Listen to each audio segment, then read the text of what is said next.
Estas férias leve o Observador no bolso. Na praia, no campo ou entre viagens, acompanhe toda a atualidade sem limites. Assine com 40€ de desconto e habilite-se a ganhar uma estadia de 2 noites num dos hotéis boutique da Small Portuguese Hotels. Este verão, desligue da rotina, não da informação. Assine em observador.pt.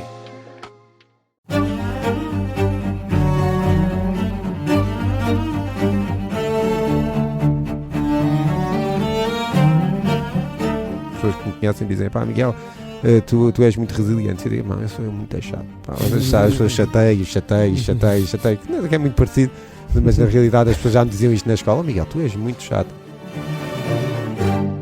Este é o Querido Líder, o podcast sobre liderança da Rádio Observador. Eu sou o Ricardo Conceição, como sempre comigo estão o Milton Sousa e o Jorge Medeiros. O nosso convidado desta semana é Miguel Pina Martins, que no fundo transformou um projeto académico de final de curso numa das marcas de brinquedos mais internacionais do país.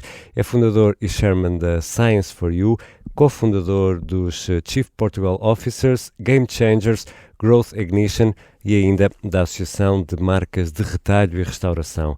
Licenciado em Finanças e mestre em Gestão pelo ISCTE, Miguel Pina Martins fundou a Science for You com apenas 22 anos, liderou-a como CEO ao longo de 16 anos, entre sucessos, crises, reinvenções. Vamos falar sobre isto neste episódio. Depois de passar o testemunho executivo, concentrou-se na função de chairman e lançou recentemente um livro, Servir para Liderar, que está aqui na nossa mesa no estúdio, e divide-se atualmente entre as funções de chairman, o associativismo, mentoria e também a vida familiar. Miguel, muito bem-vindo ao Querido Líder. Science for You nasceu de um projeto universitário quando tinha 22 anos, também teve uma muito curta passagem pela banca de investimento. Como é que aconteceu isto? Sei que já contou a história várias vezes, mas importa sempre começar pelo princípio. É isso mesmo, é sempre importante. Então, basicamente, na altura, o ISCTE tinha uma coisa que ainda tem hoje, que é a última cadeira do curso, é fazer um projeto, transformar um projeto académico num projeto empresarial, pelo menos tentar fazer um business plan de uma empresa. E na altura havia uma parceria com a Faculdade de Ciências da Universidade de Lisboa, em que na prática a Faculdade de Ciências dava as ideias, e eles têm imensas ideias, ao contrário do que acontece numa escola de gestão, que gerimos as ideias, assim dizendo, e uma das ideias que tinham, ou seja, na altura até aquilo era um processo muito interessante, porque era muito inovador. O professor tinha as ideias dentro de um papel, rifava, as punhas assim, depois tinha o chapéu e distribuía para as pessoas tirarem. Portanto, era um processo incrível, em que eu tive a sorte, na altura... Mas toda a gente tinha brinde, não é? Portanto... Toda a gente tinha brinde. Não, às vezes nós achávamos que era fava. É isso, já vamos explicar porquê. E nós, quando tiramos o tal papel, o grupo era de 7 pessoas, e eu, por acaso, estava eu na pontinha e fui eu que tirei o papel, lembro perfeitamente. E quando abrimos o papel, ele diz kits de física.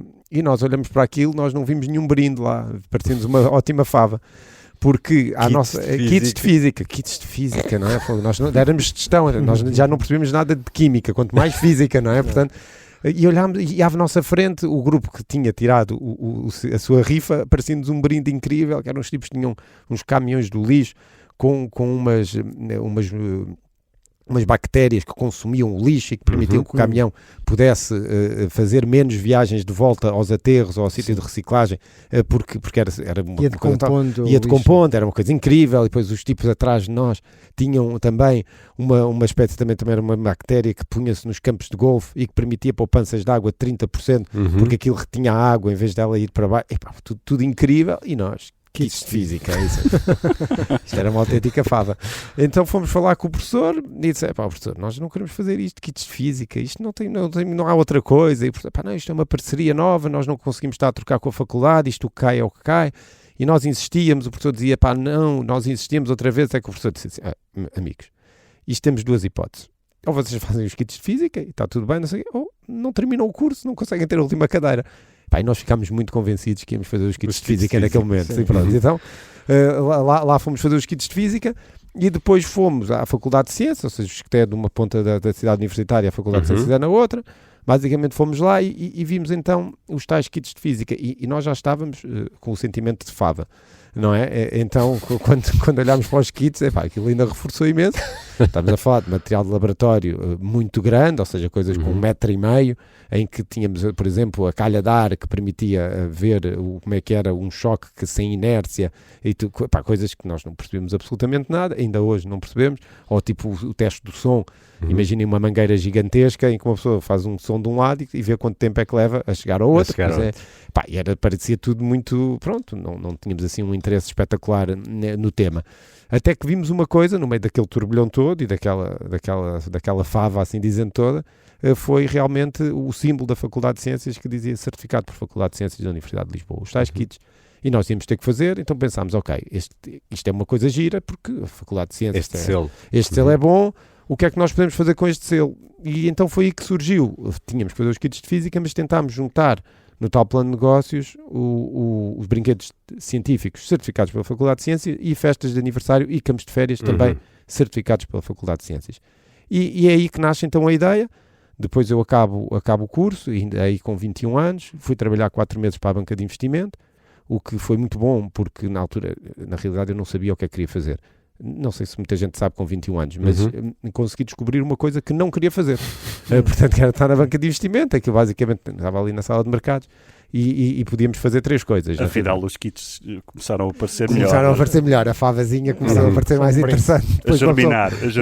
Porque a sala de mercados era muito simples, ou seja, ou comprávamos ações, ou vendíamos ações, ou não fazemos nada. Mas basicamente é isso. Às vezes mudamos a ação, mas a minha vida toda a fazer isto, não quero. E tive sorte porque fui logo trabalhar em junho.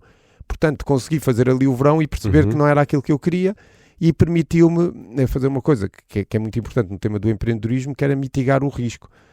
Era muito novo, o risco não era muito, vivia em casa dos meus pais, não tinha filhos, não havia um risco gigantesco, mas inscrevi-me no mestrado executivo na altura e, portanto, na minha cabeça, quando estava a mitigar o risco, mesmo que isto eventualmente depois possa correr mal, estou a estudar, se for uma entrevista, digo, não, eu achei que era muito importante fazer o mestrado e não tinha um risco muito grande. Como conseguimos levantar, o objetivo era sempre levantar capital, achei que aquilo era uma coisa interessante de fazer porque não arriscava muito, se corresse mal também dizia só que tinha estado a estudar, não precisava dizer que falhava. Já na altura havia um tema muito grande sobre o falhanço, que é uma coisa horrível, mas que em Portugal na altura ainda era maior, acho que hoje é um bocadinho menos mau, mas continua a ser mau, que as pessoas têm medo de falhar, porque normalmente quando nós falhamos somos uns falhados e ninguém quer ser um falhado. É cadastro. Quando na realidade não é a ideia que falha e nós temos que focar nisso. Não é a pessoa que falhou, a ideia é que falha. E felizmente não falhou e continuou, mas é um tema muito importante e acho que é um tema fundamental na nossa sociedade, que é permitirmos que as pessoas falhem. Isto começa na escola, que é tudo ao contrário, não é? Ou seja, ninguém pode falhar, não podemos dar erros, não podemos arriscar, temos que fazer aquilo dentro dos parâmetros para conseguirmos ter a melhor nota. E isso é um problema que depois nós temos mais à frente e que acho que justifica um bocadinho o tema do empreendedorismo em Portugal. Em Portugal e na Europa, mas em Portugal em particular. Mas pronto, mas aí mitigando o risco, inscrevi-me no mestrado, portanto fomos levantar capital, acabámos por conseguir levantar capital em janeiro, e aí já com 22 anos, e conseguimos naquele processo de setembro a dezembro, foi muito rápido, conseguimos levantar 45 mil euros, mas que tinha um problema. Porque na altura havia um programa que era 50 mil euros, 5 mil do promotor e 45 mil do programa. E eu, na altura, não sei o que é que vocês fizeram com os vossos primeiros ordenados, naqueles 4 meses que eu tive, mas eu tratei-os muito a mal. Portanto, parecia rico. Não foi para investir. É isso. E além disso, como eu fui atrás do dinheiro, na altura havia muitas hipóteses e fui para aquilo que pagava mais. Esse foi então era só pagar copos a toda a gente, era hiper rico, não é? Uma coisa top, não é? E cheguei depois, onde é que estavam os 5 mil euros? Não havia. Então, o que é que eu fiz? Lembrei-me, mas quem é que nos encravou nisto? Foi o professor que nos obrigou. Então voltei. Professor, agora vão ter que uma ótima oportunidade. Então, na altura, organizámos, ou seja, hoje à data de hoje seria um crowdfunding, porque na altura tivemos os professores do ISCTE a investir no projeto. Na altura foi um autêntico peditório, porque andámos a pedir nos gabinetes dos professores: olha, professor, lembra-se, teve a cadeira, agora precisamos de... Então, mas aí já acreditava que era brinde e não era fava. Aí era indiferente, aí era a melhor coisa do mundo. Ainda tinha a cobertura de estar a fazer o mestrado. Se aquilo não correr bem, vai fazer o mestrado. É isso mesmo, ou seja, e esse tema é muito importante porque é a mitigação, como eu disse, do tema do risco. Hedging. É isso mesmo, ou seja, mas na altura, ele foi levantando capital, era 500 euros num professor, 250 no outro, 500 euros num professor, e na altura conseguimos então, depois daquilo conseguimos chegar aos 5 mil euros, depois daquele peditório organizado, lá chegámos aos 5 mil, eu investi 1.125 euros, que foi o que sobrou daqueles copos todos pagos durante aqueles meses quentes. Foi o que sobrou da sangria. É isso, portanto foi o que sobrou daqueles 4 meses, mas conseguimos depois fazer a coisa funcionar, e em janeiro então começámos a Science for You. E depois é uma ascensão meteórica? Não é meteórica. A ideia que disparou, não é? A ideia disparou muito nos primeiros anos, podemos dizer que tenha sido porque conseguíamos dobrar vendas, mas depois acabou por estabilizar muito, porque o tema a indústria também entrou numa fase um bocadinho diferente. E acabou depois por estabilizar muito, e hoje em dia crescemos à base do e-commerce e da Amazon. Mas tivemos muitos bumps in the road, especialmente na fase final, ou seja, nós chegamos ali aos 20 e tal milhões de euros de faturação, e depois temos o IPO que tentámos fazer e que não conseguimos. E esse é um momento muito complicado? É muito complicado, é o primeiro grande murro no estômago que a empresa leva. Mas isso foi um passo maior do que a perna? Hoje podemos dizer que sim. Na altura, o que é que nos aconteceu? Não, havia uma empresa que fez não havia IPOs em Portugal há muitos anos mesmo. E então, só para quem não está familiarizado, no fundamento, a entrada em bolsa, não é? Sim, estamos a falar em 2018. E houve uma empresa que era a Raise que conseguiu fazer o IPO. E era uma empresa muito pequenina, porque acho que vendia 300 mil euros, 200 mil euros. E eles conseguiram levantar 5 milhões de euros. Nós vimos, isto foi em junho. Isto é espetacular. Nós com o vosso historial já seria ainda mais fácil. 20 e tal milhões de vendas. Isto é uma maravilha. Toda a gente nos conhece. Estamos muito internacionais. Temos uma parte muito grande. Isto era muito interessante. E na altura então decidimos fazer também e tentar também o IPO para levantar capital e para conseguirmos ter essa reta de crescimento. Só que tivemos um azar também, porque naqueles 4 meses, 5 meses onde nós nos situámos, não houve IPOs no mundo, genericamente. Na altura a Sonai não conseguiu fazer, a LeasePlan lá fora não conseguiu fazer, a Vista Alegre não conseguiu fazer, a Farol, na altura ainda com o tema da PT, não conseguiu fazer. Ou seja, houve imensas empresas que tentaram realmente ir ao mercado e não conseguiram. E nós estávamos lá no meio, no meio disso. Foi ali um momento que veio com a prisão da vice-presidente da Huawei nos Estados Unidos, e que houve ali um mini crash bolsista e ninguém sabia muito bem o que é que ia acontecer. E pronto, portanto, foi claramente hoje um passo maior que a perna. As circunstâncias não nos permitiram, mas depois veio uma catadupa de acontecimentos. Ou seja, temos a falência da Toys R Us, também nesse ano, que vendia 10% dos brinquedos do mundo. 10% dos brinquedos que existiam no mundo passavam pela Toys R Us, que era uma cota incrível de mercado, mas que já estavam a sentir o aumento do online e a dificuldade das lojas, não é? Do brick and mortar, das lojas físicas. E depois daquilo tudo, não conseguimos levantar o capital. Temos a falência gigante da Toys R Us, que ainda nos deu uma pancada grande, e que faliram imensos distribuidores no mundo, muitos deles nossos, faliram também. Portanto, depois chegamos a 2020. É isso mesmo. E aí levamos mais um. Ou seja, nós já estávamos com o murro no estômago, já estava no chão. É isso, levamos uma cotovelada também. E ficou muito complicado, porque nós tínhamos uma rede de lojas grandes, chegámos a ter 60 espaços entre Portugal e Espanha, só que dependíamos muito é o footfall, basicamente, as pessoas que passam nos centros comerciais. Só aqui uma questão: isso alguma vez considerou mesmo a sério desistir? Porque com tantos murros, a tentação pode estar lá, não é? Sim, eu acho que nós não considera em Portugal, quando se é empresário com esta dimensão, desistir voltamos ao início, falhar é morrer quase, não é? Ou seja, e além disso, depois como nós temos o tema que tínhamos ido à banca e tínhamos falhar é literalmente morrer.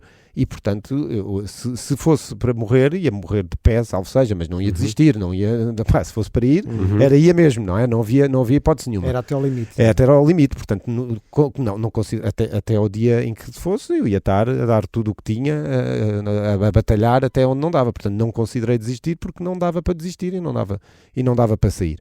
E portanto, ou seja, estamos então em 2020, as lojas fecham todas.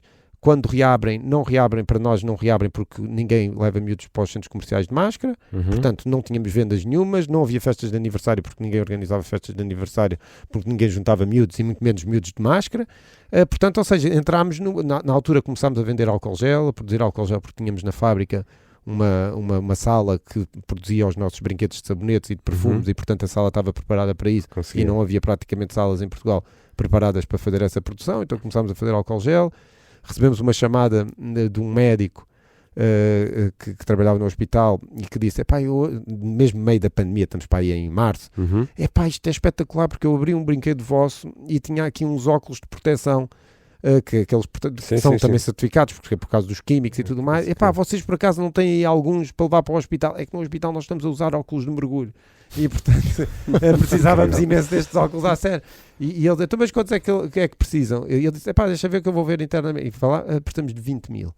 E então começámos a fazer, ou seja, mais uma vez, começámos a fazer produção intensiva de óculos de proteção, exportámos imenso óculos de proteção porque não havia, ou seja, a China estava fechada praticamente, os protetores não vinham, portanto nós tínhamos o molde e o molde fabricado em Portugal na Marinha Grande, e safámos também com os óculos de proteção e com o álcool gel. Mas não é a mesma coisa, não é? Mas como é que a pessoa, neste caso o Miguel, lida com tudo isso? Como é que é lidar com todas essas contrariedades e necessidade de reinvenção constante? E gerir a equipa também, não é? E gerir a equipa, claro. Que até se manteve, a maior parte deles ainda hoje ainda está na empresa. É muito difícil porque nós não temos horizonte temporal. Há um alívio, outra vez, o hedging do risco, porque, olha, se for para cair, ao menos temos uma grande desculpa.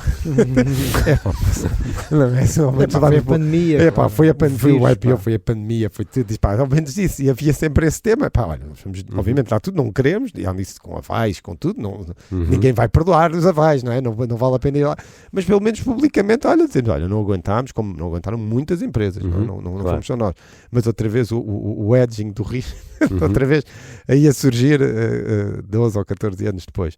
Portanto, ou seja, esse não dá, ou seja, agora como é que liderávamos? No local, todos juntos, tentando ter ideias, tentando dar a volta, reestruturando a dívida com os bancos. Na altura houve as moratórias, que foi muito importante. O problema deu-se depois à saída do Covid, porque acabavam as moratórias. Exato. E aí tivemos que renegociar e conseguimos reestruturar a dívida toda com os bancos, mas foi in extremis, foi mesmo no fim da linha, foi mesmo quase mesmo. Isso é muita noite sem dormir, não? Eu felizmente, depois disto tudo, eu sempre dormi bem, porque o sono é essencial, não é? Ou seja, se nós deixamos então de dormir, acaba. E eu já tinha muito essa noção, e felizmente uma pessoa, já vieram, o IPO já deu, já tinha dado um bom arcabouço, ou seja... Já não se estava a impressionar facilmente. É isso, portanto, no final do dia, eu só adormecia a pensar, eu tenho é o que é, se isto acontecer... Uma certa aceitação, não é? Também, viver com... É isso, temos que viver, nós temos que estar sempre, eu tinha um mentor na altura que me dizia sempre, tu tens que arranjar a maneira de estar at your best. Tens que estar no teu melhor e tens que perceber aquilo que consegue colocar-te sempre no teu melhor ao máximo possível. Pessoas tóxicas, não sei o quê, tu vais falar com elas e sais de lá, tens que tirar. As pessoas que dão energia, não é? Está mais com elas. E procurarmos sempre estar no nosso melhor. Porque se nós não conseguimos estar no nosso melhor, nós não conseguimos ser os melhores líderes e não conseguimos levar as coisas. Portanto, a linguagem académica, nós chamamos isto os recursos que temos para lidar com as exigências que temos. Não é? Portanto, a questão não é tantas exigências, mas que recursos podemos usar e pessoas, relações que nos ajudam são muito importantes. É isso, tudo. Ou seja, às vezes é um prato de comida que gostamos, outro não gostamos. Às vezes é fazer uma coisa que gostamos, outra que não gostamos. Mas é realmente o at your best, ou seja, estar at your best é fundamental para qualquer líder e para qualquer liderança. E nós sabemos isso, e isso nós todos, quem tiver a ouvir pensar, pois realmente há coisas que me tiram energia, há coisas que eu não gosto, há coisas que, portanto, isso é algo que eu deixo mesmo, esse conselho, procurem aquilo que vos faz estar melhor. Miguel, eu ia voltar atrás porque fiquei com curiosidade com o episódio dos óculos e do álcool gel. Qual veio primeiro? O álcool gel veio primeiro. Ou seja, os óculos vêm por uma solicitação externa impromptu, mas o álcool gel, de onde veio essa ideia? Ou seja, aqueles meses, que foram ali 2 meses, pareceram anos. E foi igual. Mas foi ao contrário. Ou seja, o que é que aconteceu no álcool gel? Não havia frascos em Portugal. não existiam frascos, porque os frascos vinham todos da China, e nós tínhamos frascos dos brinquedos de 100 ml. E começaram a pedir-nos frascos, queriam comprar os nossos frascos para pôr álcool gel, para pôr... Então é essa semelhança entre os dois, não é? Em qualquer dos dois casos foi uma solicitação externa? Foi, ou seja, foi o mercado que começou a reagir. Nós, é preciso, mas nós temos os frascos e nós também só nos faltava o álcool. E o álcool, na altura, vocês que já não se lembram, mas aqueles primeiros álcool gel cheiravam a bagaço. Sim, não havia álcool também. Sim, era então só havia álcool vínico, porque era o que havia em Portugal. Era o que havia. Então nós fomos à procura do álcool vínico. E não chegava aos supermercados porque as pessoas davam-lhe outra utilização. Ou seja, portanto, mas nós abríamos o álcool e ele cheirava efetivamente a bagaço. E as pessoas usavam e vendíamos em supermercados, vendíamos em todo lado, onde dava para vender porque não havia. Então a pergunta é esta. Porque há esta sintonia, há esta capacidade de identificar a oportunidade, e isto muitas vezes na liderança é fácil ficarmos estacionados com a vaca leiteira. A vaca leiteira, atenção para quem nos ouve, isto está familiaridade, é de facto um termo técnico da gestão, ok? Para não ficarem... Cash cow. É uma cash cow, não é? E ficamos ali estacionados. Aqui havia a necessidade, mas houve também, pelo que percebi, essa capacidade de identificar a oportunidade, ligar os pontos e então, neste momento de necessidade, vamos por aqui. É isto? É isso mesmo. E a equipa como reagiu a passar a fazer uma coisa tão diferente do que vocês estão habituados a fazer, saltar dos brinquedos para a higiene?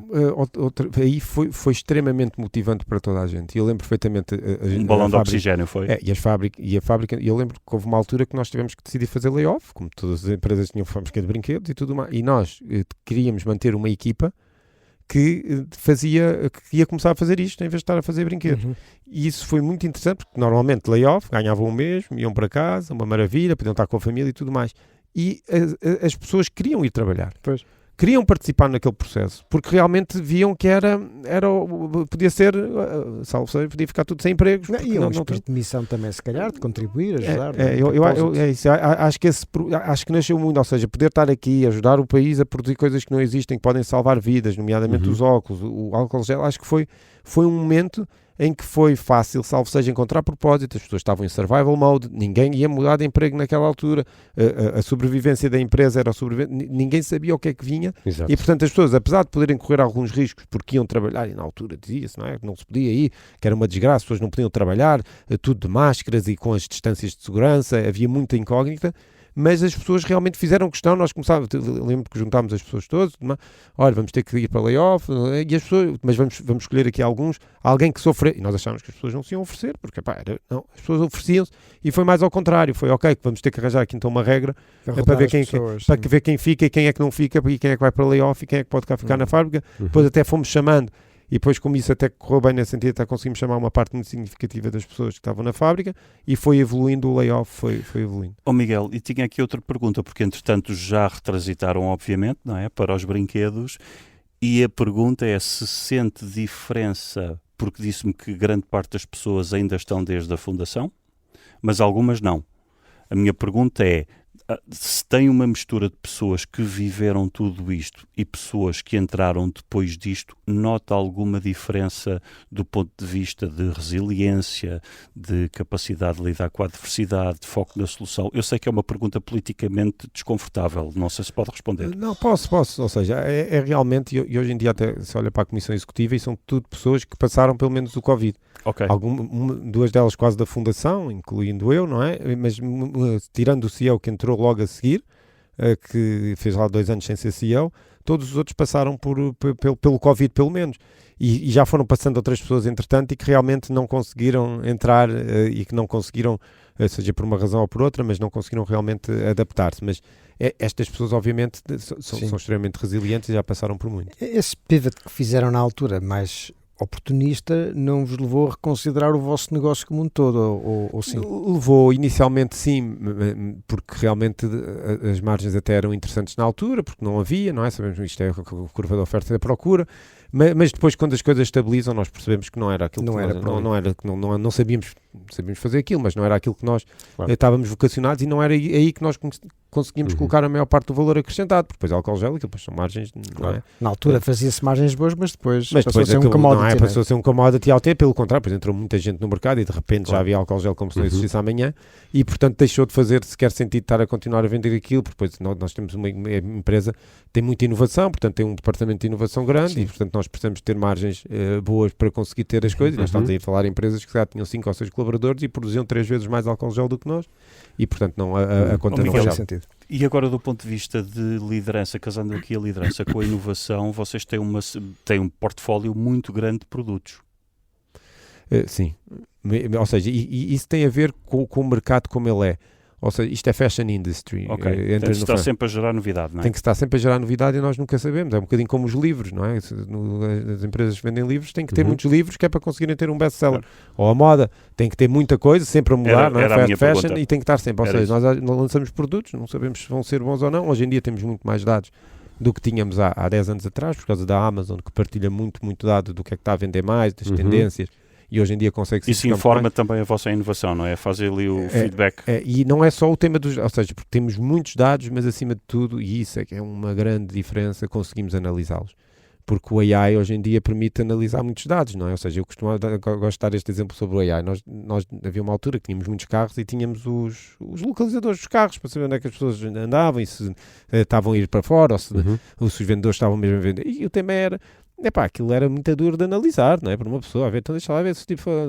E tínhamos muitos dados, mas não conseguimos fazer praticamente nada com eles, porque era caro analisar os dados. E o AI vem mudar isto radicalmente.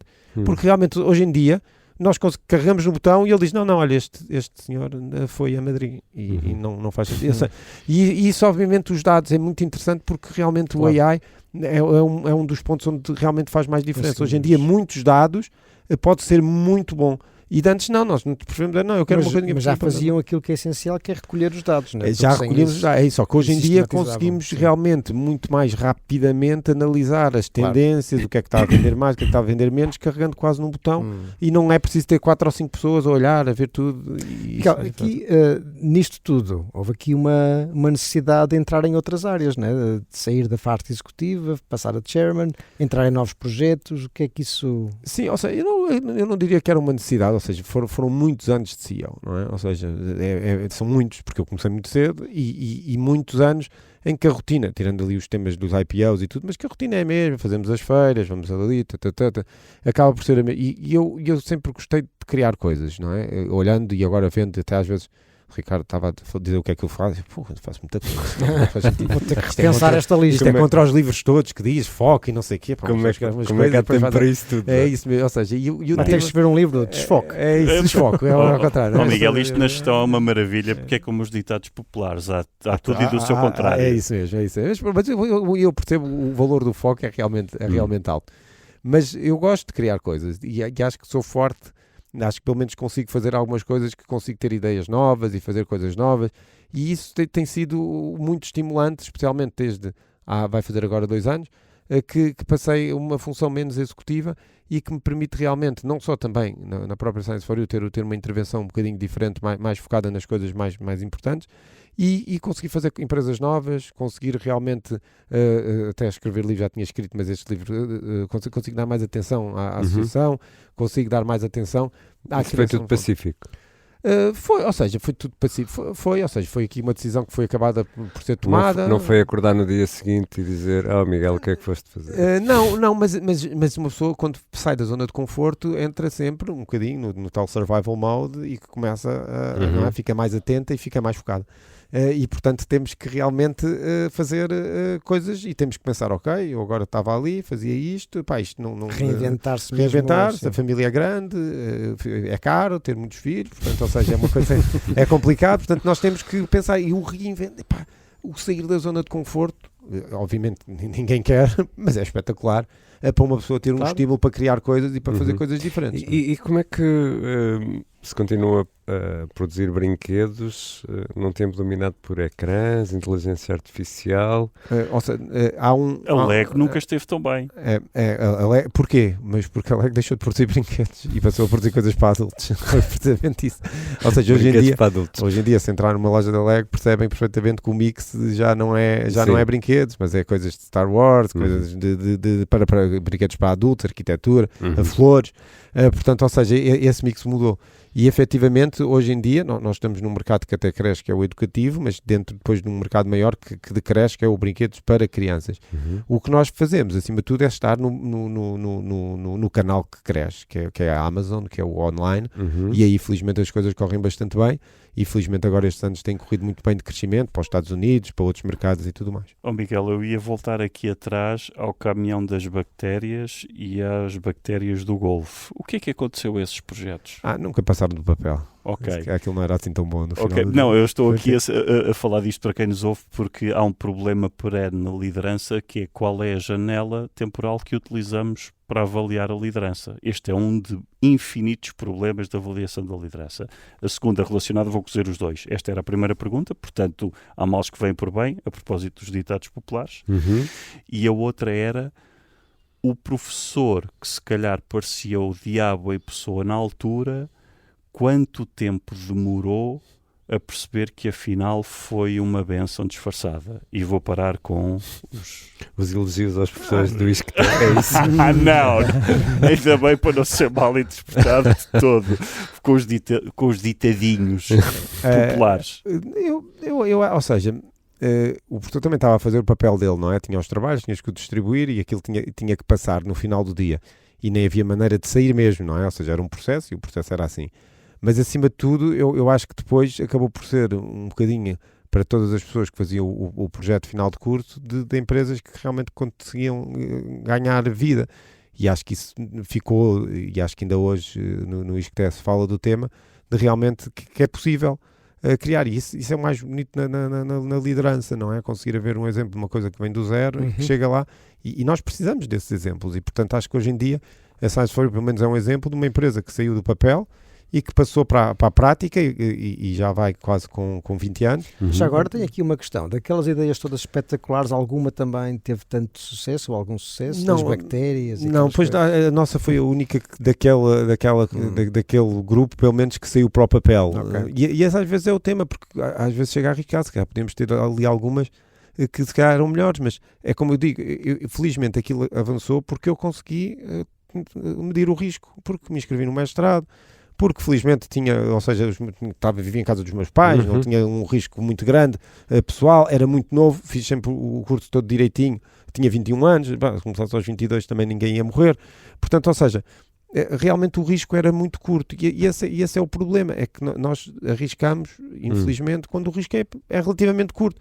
E isso é um problema gigantesco que existe. E não arriscamos por causa de temos medo de falhar, não é? E isso é que é porque se calhar havia lá ideias que poderiam ser muito melhores do que a Science4You. Como é que olha para a liderança em Portugal, para outros líderes?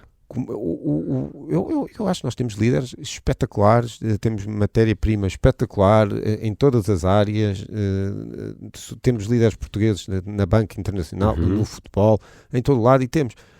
Muitas vezes nós precisamos de criar as condições para que as coisas funcionem, mas há um problema realmente grande em Portugal, que é o tema do falhar e o tema do medo de arriscar, que é realmente um problema muito grande, mas que não se resolve numa geração, não é? Ou seja, E já agora, porque podemos ver isto a partir das pessoas que não querem tomar a iniciativa, mas também a partir daqueles que podem apoiar estes empreendedores. Se calhar há empreendedores que têm essa predisposição, mas quem investe não tem. Às vezes tem a sensação de que quem anda à procura de investimento é quase como se estivesse a pedir um financiamento ao banco, não é?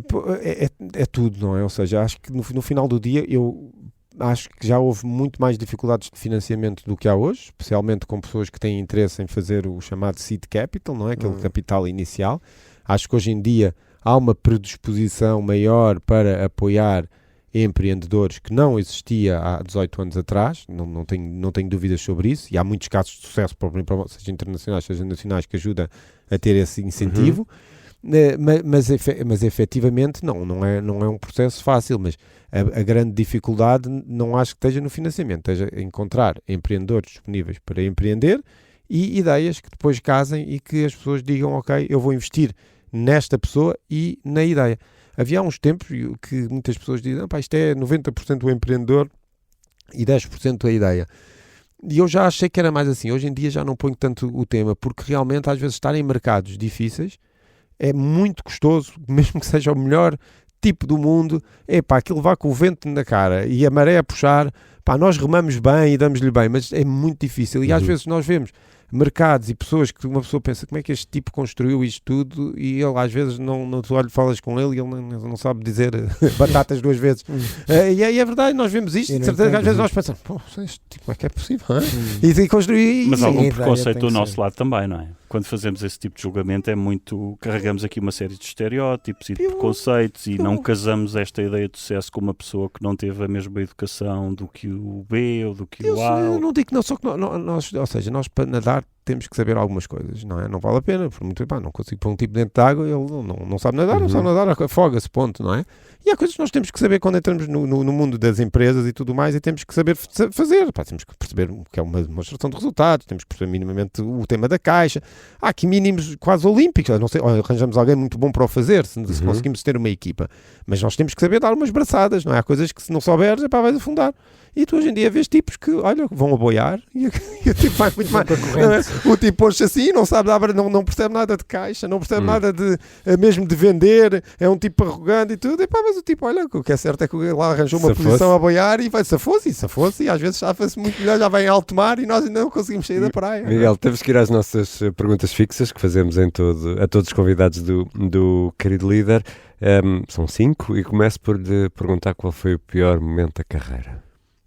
Pior momento da carreira eu diria que junto àqueles 3 anos ali, 3, aqueles 4 murros anos, todos. Isso, murros, pontapés, tudo o que foi, saímos muito a negros do Covid, depois do IPO e tudo mais, portanto foi muito, muito, muito duro e foi por uma unhinha que conseguimos realmente muita resiliência, mesmo a sério, as pessoas que me conhecem dizem, Miguel, tu és muito resiliente. Eu digo, eu sou muito chato. As pessoas chateio, que é muito parecido, mas na realidade as pessoas já me diziam isto na escola, Miguel, tu és muito chato. E acho que... Picuinhas? Não, picuinhas não, mas chato. Insistente. E mando mensagem, e vai até e chateio. E acho que essa... Está bem, nós fazemos. Não é? Isso vá, pronto, então o que é que tu queres? Vence pelo cansaço. É isso mesmo, eu costumo, essa é uma frase forte que eu tenho. Portanto, acho que é ser muito chato para conseguirmos realmente levar e não desistir, e acho que essa característica no empreendedorismo, especialmente quando passamos por tempos complicados, é fundamental. Qual foi o melhor momento? Ou os melhores momentos? O melhor momento, os melhores momentos, há sempre muitos melhores momentos, é difícil acabar por escolher um, mas obviamente conseguirmos ter passado e conseguir ultrapassar aquilo tudo acaba por ser realmente um momento que marca, apesar de estamos sempre a ver, nunca sabemos o dia da manhã, mas realmente conseguimos ter passado isto tudo, conseguimos ter ultrapassado estes temas, seja com álcool gel, seja com como foi, e depois sairmos da banca, conseguimos reestruturar com a banca toda, juntar toda a gente, conseguimos acordar os termos todos para todos estarem de acordo e conseguirmos depois voltar a colocar a empresa, e hoje em dia, por exemplo, a empresa portuguesa que mais vende na Amazon, ter isto acho que acaba por ser realmente algo muito positivo no tema da Science for You, e depois esta saída de CEO também fez com muita felicidade. Acho que consegui realmente fazer coisas que depois de sair de uma zona difícil, mas ter realmente feito tanta coisa diferente hoje em dia deixa-me muito, muito feliz, e olhando para trás quando não sabia, mas foi uma decisão hiper acertada, e ainda bem que foi feita. Não digo que acho que não dava para fazer mais cedo, porque realmente tinha que pelo menos limpar a porcaria toda que tinha feito, ou seja, do Covid e que vinha, mas no momento em que está tudo limpo e que conseguimos realmente pôr, e até recebemos agora no início do ano um investimento de capital de risco de 2 milhões de euros, portanto acho que conseguimos pôr a coisa a funcionar. Miguel, vou fazer-lhe uma pergunta pessoal. Qual é o seu nível de autocrítica? De autocrítica? Eu acho que é alto. Eu acho que é altíssimo. Eu acho que é alto. Eu acho que olhando e olhando para trás, foram tantos erros, tanta coisa que correu mal. Eu não digo isto, quem sou eu para achar que é altíssimo, estamos aqui a conversar, não é? Mas o tema é este: quando o vejo a categorizar algumas das suas escolhas, algum do seu foco em garantir que as coisas acontecem com uma conotação pejorativa, como chato ou etc., às vezes corremos o risco de passar aqui a ideia, não está a ser chato. Isso não é ser chato. A definição de chato, aquela de que mais gosto, é o chato é o que te rouba a solidão sem te fazer companhia. É muito interessante essa definição. Eu gosto, é a melhor definição de chato que eu já ouvi. E, portanto, não está a ser chato e corremos o risco de quem nos ouve achar que isto é ser chato. Não é. Era só... Okay. Eu sei que não precisa de nenhum advogado de defesa, mas acho que para quem nos ouve é importante isto. Sim, eu acho que nós temos que conseguir ver aquilo que fizemos mal para melhorar. Porque se nós... Eu costumava dizer, nós quando acertamos não melhoramos, não é? Isso. Não, porque, ou seja, estou a fazer bem, vou continuar a fazer isto desta maneira. Nós precisamos de falhar um bocadinho e ir ao lado para perceber, ok, vou ter que melhorar, o que é que eu tenho que fazer para ser melhor? E acho que se nós não tivermos essa capacidade de olhar para trás e dissemos, não, isto foi mal feito, da próxima vez tenho que fazer assim, então acho que não conseguimos, é impossível evoluir, não é? Eu tento, pelo menos, dentro das minhas limitações, não é? Como eu costumo dizer, as pessoas dizem, escreveste este livro e não, eu não faço tudo assim. Não, eu gostava de fazer tudo assim. Eu, quando penso, gostava de ser este líder servidor e de conseguir fazer as coisas assim. Não quer dizer que o faça, mas uma das razões que eu escrevi o livro foi para... É assim que eu acho que deve ser, e é assim que deve funcionar, e tento seguir, mas muitas vezes há bumps in the road e nós não conseguimos. Especialmente quando estamos a falar de liderança servidora, que é a liderança mais... É ao contrário, às vezes, daquilo que nós pensamos. Não, tipo, o líder está lá em cima, não é? As pessoas têm que respeitar, têm que fazer a véniazinha, não é? E isto é precisamente o contrário. Nós temos... A pergunta não é quantas pessoas é que trabalham para ti, é eu trabalho para quantas pessoas. Essa é a pergunta, e esse tem que ser o espírito para conseguirmos realmente retirar o máximo das pessoas, pelo menos no meu entender. E em que momento é que percebeu, eu é que sou o líder? Tive vários, ou seja, eu tive a felicidade de começar muito, muito cedo, até em juventudes partidárias, na altura com 17, 18 anos, achei que era giro candidatar-me a uma juventude partidária no meu concelho. Andou a asfixiar cartazes? Sim, muitos. E depois tiravam dos cartazes, pintavam nos cartazes, mas eu acho que é uma ótima escola. Nós, se conseguirmos liderar uma equipa de voluntários, quando nós temos o dinheiro, o cash para motivar as pessoas, as coisas são mais fáceis. E acho que este tema é muito importante. Portanto, para quem quer aprender a ser líder, e eu, felizmente, o caminho levou-me para isso e consegui liderar uma equipa de jovens voluntários que tinham coisas muito mais interessantes para fazer do que andar a colar cartazes. Acho que consegui ganhar uma série de características que depois me acompanharam sempre até ao fim da vida, porque eles são voluntários, não é? Somos chateados, não posso chatear, não posso exigir, tenho que pedir, tenho que conseguir convencê-los que aquilo é o melhor para fazer inspirar. E acho que essa escola é a melhor escola, acho eu, que uma pessoa pode ter. Isso, deixe isso para todos os jovens, seja associações de estudantes, seja tudo que for envolver liderar voluntários, pessoas que não ganham nada com aquilo. Acho que é a melhor maneira de nós aprendermos a liderar e de liderar para servir, porque é a única maneira de realmente de atrair as pessoas, é servi-las para elas fazerem aquilo que nós achamos que é o caminho. E há algum líder ou líderes que o inspirem? Sim, tenho vários. Podia salientar dois. Um deles, que foi um nacional, o Rui Nabeiro. Acho que cria uma marca incrível, cria uma marca que fica uma love brand, provavelmente a maior love brand de Portugal, que é a Delta, que ainda é com um legado que fica e que vai ficar, não só a criou como vai mantê-la de certeza absoluta durante muitas décadas, e isso é espetacular, com uma imagem de uma pessoa que era realmente um servidor, que ajudava as pessoas, que realmente conseguiu fazer isto em Campo Maior, no interior do país, que realmente é no mínimo dos mínimos, super inspirador. Começa do zero, também muito importante, ou seja, que não começou à frente. Isso é against all odds, conseguiu realmente criar algo simplesmente fabuloso. Tive a oportunidade de estar com ela algumas vezes e de ser muito amigo do Neto, e é realmente inspirador uma pessoa poder ter esse exemplo nacional de alguém que fez algo tão bom. E depois, se calhar, internacionalmente, no mesmo sentido, um dos maiores líderes servidores, pelo menos conhecido como isso, que é o presidente Obama, que vem, esse acho que já nem vem do zero, vem do negativo, não é? Afro-americano, de uma ilha no Havaí, e consegue chegar à pessoa mais poderosa do mundo, com uma liderança servidora. Sou muito amigo de um dos braços direito dele, antebraço direito dele, que também é português, que é o David Simas, e que adoro ouvir as histórias de como ele conheceu os pais dele, que vai à Casa Branca, a forma como ele realmente serve e como serviu é extremamente inspiradora, e portanto acaba por ser uma pessoa com um carisma totalmente inigualável, que ficam estes dois líderes acabam por ser, se calhar, aqueles, um mais empresarial, outro mais político, mas como exemplo. E que sonho ou sonhos por concretizar? Isso há imensos, não é? Ou seja, como veem que eu estou sempre a criar coisas, portanto tenho imensos sonhos de realmente poder continuar a fazer crescer empresas, novos projetos, acima de tudo de inspirar pessoas. O sonho maior, se nós formos a ver o Game Changers, acaba por ser muito inspirador porque permite crescer outras pessoas.